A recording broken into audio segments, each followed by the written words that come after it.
So today we're making my no-fuss lap with either turkey or chicken. Today I'm using leftover turkey. Mince the meat. If you have giblets, you can throw those in there as well. To the meat, I'll add a half a tablespoon of bedak and a half a tablespoon of fish sauce. You can use either or both. Next, you can add MSG, that's optional. Toasted rice powder. And chili flakes, which you can adjust to taste. We'll give that a quick mix. Then add the juice of 1 lime, about 2 to 3 tablespoons.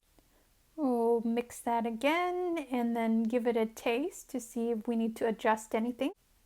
Add some chopped cilantro and green onions.